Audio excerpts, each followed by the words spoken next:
بسم اللہ الرحمن الرحیم السلام علیکم ورحمۃ اللہ وبرکاتہ۔ محترم طلباء اور طالبات، 4 سالہ درس نظامی کورس کے فرسٹ سمیسٹر کے اندر طریقہ جدیدہ نام کی ایک کتاب رکھی گئی ہے جو کہ عربی ادب کے حوالے سے تعلق رکھتی ہے، اور یہ وہی کتاب ہے کہ جو پاکستان کے مختلف عربک درس نظامی کے جو بورڈز ہیں، جو علماء کے بورڈ ہیں، انہوں نے اپنے نصاب کے اندر اس کو شامل کیا ہوا ہے۔ تنظیم المدارس بورڈ ہے اور وفاق المدارس ہے، اس طریقے سے اور بھی بورڈز ہیں، ان سب نے عمومی طور پہ اس کتاب کو ادب عربی کے حوالے سے نصاب کے اندر شامل کیا ہوا ہے۔ تو یہ تقریباً تمام جو ہے وہ جو بورڈز ہیں ان سب کے اندر یکساں ہے، اس لیے اس کتاب کو ہم نے بھی اپنے نصاب کے اندر رکھا ہے۔ تو اس کو آج سے ہم شروع کرتے ہیں۔ اس کتاب کا تھوڑا سا تعارف آپ کو کروا دیں کہ جب آپ لوگ صرف اور نحو پڑھتے ہیں تو صرف نحو کے بعد اس کے اجراء کی ضرورت پڑتی ہے کہ بھائی اس کو آپ استعمال کریں، یعنی صرف بھی پڑھی آپ نے، یعنی گردانے وغیرہ پڑھی، نحو بھی پڑھی، قواعد ضوابط پڑھے آپ نے کلمے کے بارے میں، تو ان کو بھائی اب کریں استعمال۔ تو استعمال کرنے کے لیے کوئی ایک جگہ چاہیے ہوتی ہے کہ بھائی کس جگہ پہ استعمال کیا جائے، اس حوالے سے پھر کئی کتابیں مرتب کی گئی ہیں جو عربی ادب کی کتب کہلاتی ہیں۔ تو یہ عربی ادب کی ایک کتاب ہے کہ جس میں صرف و نحو کا استعمال کا طریقہ آپ کو سکھایا جائے گا۔ تو یہ تھوڑا سا تعارف تھا۔ تو یہ کتاب کا ٹائٹل ہے جی، اس کتاب کو کئی مکتبوں نے چھاپا ہے، اور یہ ضروری نہیں ہے کہ جس کتاب سے میں پڑھا رہا ہوں وہی آپ کے پاس ہو، کسی بھی مکتبے کی آپ لے لیں، یہ آن لائن بھی آپ تلاش کریں گے گوگل کے اندر تو آپ کو بآسانی مل جائے گی، اور بیرون ممالک جو ہیں وہ بھی اپنے علاقوں میں پتہ کریں کتاب کو، یہ مل جائے گی انشاءاللہ، کوئی مشکل نہیں ہے۔ تو پاکستان میں تو عمومی طور پہ یہاں مکتبوں سے مل جاتی ہے۔ طریقہ جدیدہ اس کو کہا جاتا ہے، ویسے عربی میں اس کا نام طریقۃ جدیدۃ فی تعلیم العربیہ، یہ اس کا پورا نام ہے۔ اس کے 3 حصے ہیں، تو یہ پہلا حصہ ابھی ہم شروع کرتے ہیں۔ تقریباً اس میں 10 سبق ہیں، تو 10 دن میں یہ کتاب ختم ہو سکتی ہے، پہلا حصہ ختم ہو سکتا ہے۔ تو انشاءاللہ ہم ہر روز کا ایک سبق پڑھا کریں گے۔ لیں جناب، ہم شروع کرتے ہیں، اور یہ ہم پہلے صفحے کے اوپر ہیں۔ بسم اللہ الرحمن الرحیم، الدرس الاول، پہلا سبق۔ یہاں یہ پہلا سبق کے اوپر ہی اگر آپ غور کریں کہ الدرس الاول یہ مرکب توصیفی ہے، یہ دونوں یہ موصوف ہے، الدرس، اور الاول یہ صفت ہے۔ موصوف اور صفت ہم نے آپ کو پڑھایا تھا کہ یہ آپس میں دونوں معرفہ ہوتے ہیں یا دونوں نکرہ ہوتے ہیں۔ یہ دونوں کا اعراب ایک طرح کا ہوتا ہے، جو موصوف کا اعراب ہوتا ہے وہی صفت کا اعراب ہوتا ہے۔ تذکیر و تانیث یعنی مذکر مؤنث ہونے کے اعتبار سے بھی دونوں موصوف اور صفت برابر ہوتے ہیں۔ موصوف اگر مذکر تو صفت بھی مذکر، موصوف اگر مؤنث تو صفت بھی مؤنث۔ اسی طریقے سے معرفہ نکرہ ہونے میں بھی دونوں برابر ہوتے ہیں، موصوف اگر معرفہ تو صفت بھی معرفہ، اگر موصوف اگر نکرہ تو صفت بھی نکرہ۔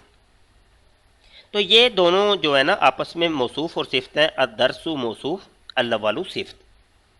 تو یہ موصوف صفت ہیں، اور مرکب توصیفی کا ترجمہ الٹی جانب سے، یعنی اردو زبان کے اندر الٹی جانب سے ترجمہ شروع ہوتا ہے۔ تو غالباً انگلش کے اندر بھی الٹا ہی ترجمہ ہوتا ہے عربی کا، جیسے فرسٹ لیسن، پہلا سبق، پہلا سبق، یہ اول کا ترجمہ جو ہے نا بعد پہلے آئے گا، درس کا ترجمہ بعد میں۔ درس کا مطلب ہوتا ہے سبق، اول پہلا۔ اچھا جی، آگے کتاب شروع کرتے ہیں۔ یہ دیکھیں، کتابن، یہ اس کا مطلب ہوتا ہے کتاب۔ یہ آپ الفاظ کو اب ذخیرہ الفاظی یاد کرنا شروع کر دیں، اپنے ذہن میں حفظ کرنے شروع کر دیں۔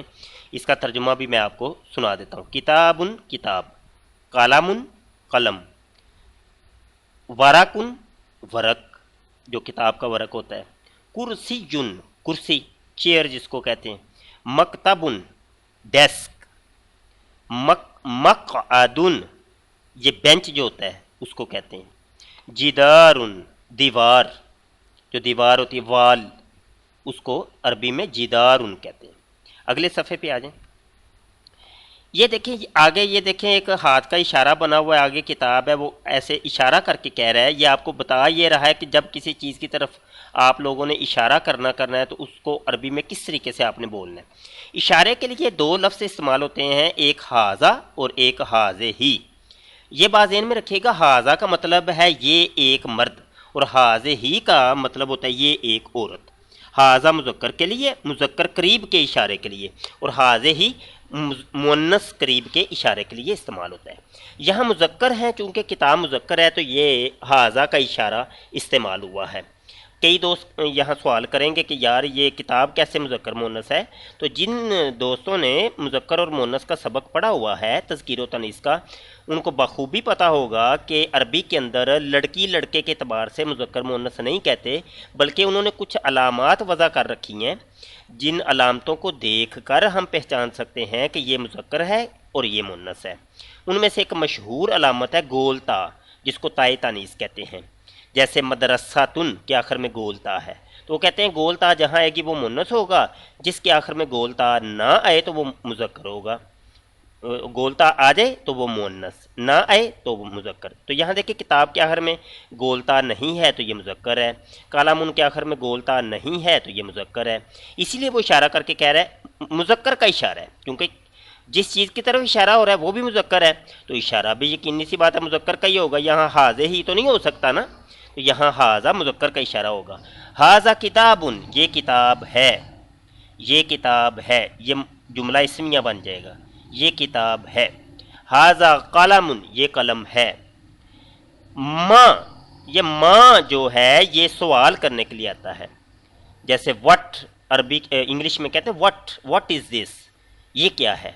तो ये वट की जगह पे समझ लें अरबी में माँ इस्तेमाल होता है। क्या, क्या का तर्जुमा करता है ये, यानी सवाल, लुन, सवाल करने के लिए माँ आता है। कहते हैं माँ हाजा, ये चेयर की तरफ इशारा करके, कुर्सी की तरफ इशारा करके पूछ रहा है। अब यकीनी सी बात है कुर्सी युन ये मुज़क्कर है, मुन्नस तो नहीं है, तो इसीलिए उसने मुज़क्कर का इशारा किया है, हाजे ही नहीं कहा, क्योंकि वो जिसकी तरफ इशारा कर रहा है वो मुज़क्कर चीज़ है। ये नहीं हो सकता कि चेयर की तरफ इशारा करके कहे कि भाई माँ हाजे ही, ये क्या है, तो वो गलत हो जाएगा, उसको गलत तसव्वुर किया जाएगा। तो ये देखें इसने पूछा कि माँ हाजा, ये क्या है, तो जवाब देने वाला कहेगा हाजा कुर्सीयुन, ये कुर्सी है। माँ हाजा, अब देखें वो मकतब की तरफ इशारा करके कह रहा है, डेस्क की तरफ इशारा करके कह रहा है ये क्या है, तो जवाब देने वाला कहेगा हाजा किताब मकतबुन, ये मकतब है, डेस्क है ये। नीचे ये कुछ सवालात दे रहे हैं, आपने इसको अच्छे तरीके से देखें और इनके सवालात आप खुद बनाइएगा। पहले आप इनके शुरू में माँ लगा लें, फिर आप हाजा करके इसके जवाबात आप खुद दीजिएगा। हाजा कुर्सीयुन, ये कुर्सी है। हाजा मकतबुन, ये डेस्क है। हाजा मकअदुन, ये बेंच है। हाजा बाबुन, ये दरवाज़ा है। हाजा जिदारुन, ये दीवार है। हाजा कलमुन, ये कलम है। हाजा वरकुन, ये वरक है। हाजा किताबुन, ये किताब है। ये आगे देखें तमरीनुद्दर्सिल अव्वली, तमरीन कहते हैं मश्क को, और ये आपको कह रहा है कि पहले सबक की मश्क। यहाँ इस पर भी ज़रा गौर करिएगा, यहाँ ये मुरकबे इजाफ़ी भी है और मुरकबे तौसीफ़ी भी है। मुरकबे तौसीफ़ी तो ये है अद-दर्सुल अव्वल, ये दरस अव्वल, ये मैं पहले बता चुका हूँ मुरकबे तौसीफ़ी कैसे है। दोनों का इराब देखें एक तरह का है, ज़ेर आई है दोनों के नीचे, अद-दर्सिल अव्वली। ये ज़ेरें क्यों आई हैं, हुआ ये है कि तमरीन असल में बन रहा है मुज़ाफ़, और अद-दर्सिल अव्वली ये मुरकबे तौसीफ़ी जो है ये मुज़ाफ़ इलैही बन रहा है। तो मुज़ाफ़ इलैही जो होता है हमेशा मजरूर होता है, ये हमने पहले आपको बताया था कि उसके नीचे ज़ेर आया करती है। जैसे किताबुल्लाही, अल्लाह की किताब, तो उसके तर्जुमा उल्टी जानब से शुरू होगा और का की के का तर्जुमा बीच में आएगा।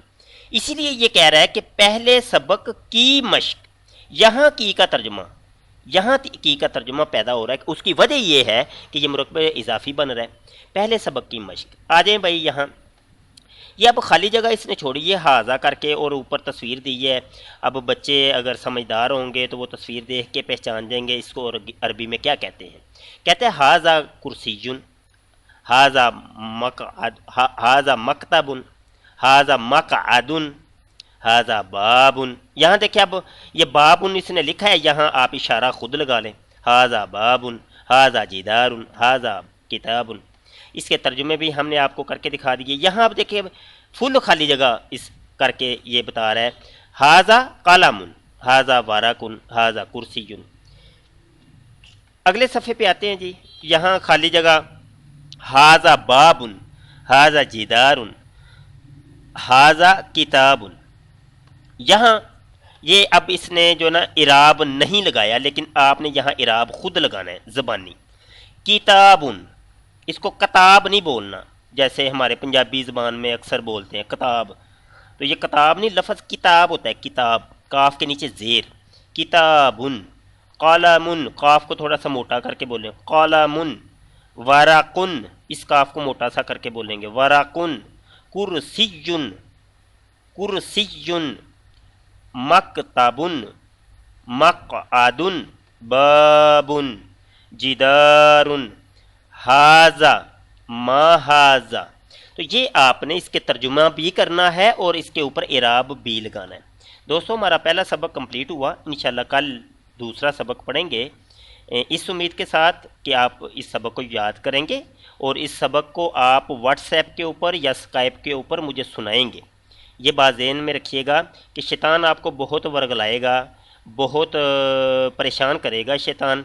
वो कहेगा यार ये बहुत मुश्किल है, ये हमें समझ ही नहीं आई। तो शैतान के बहकावे में आपने बिल्कुल भी नहीं आना।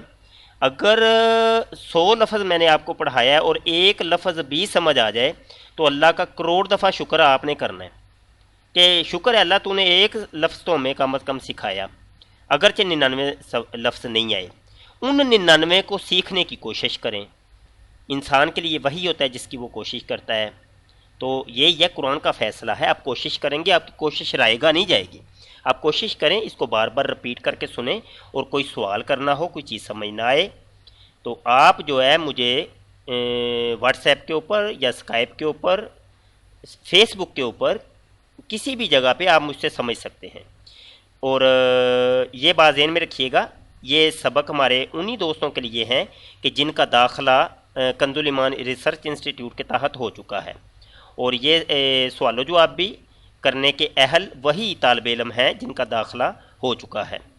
बहुत शुक्रिया जी। अस्सलामु अलैकुम व रहमतुल्लाहि व बरकातहू।